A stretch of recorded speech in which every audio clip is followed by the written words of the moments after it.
When starting off on your journey towards selling low end sports cards, knowledge is key when looking for cards to sell. In the beginning, sticking with what you know is important in laying that foundation in what you're going to do, and that is selling low end sports cards.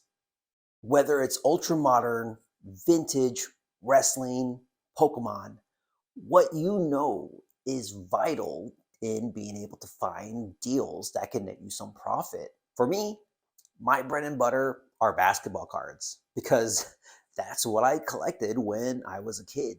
So when I started off on this journey selling low end sports cards, I focused mainly on what I knew.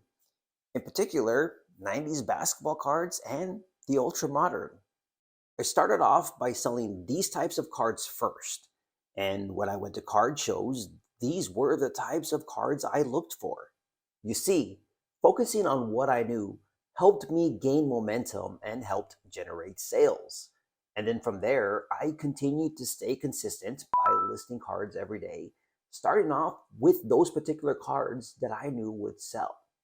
And then I slowly started to expand on the items that I offered in my store, slowly adding baseball cards, football cards, wrestling, and even Pokemon.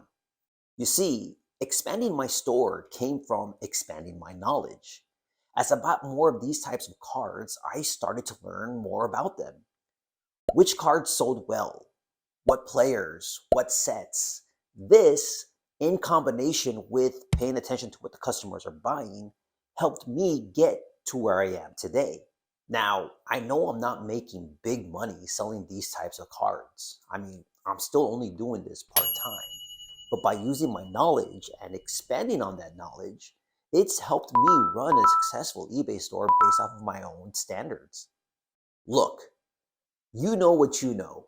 Be confident in that. I started out with that, and for the past year, I've slowly expanded to where I am today. The idea is not to be so hasty in trying to be successful in this area, but rather to slowly build to that point.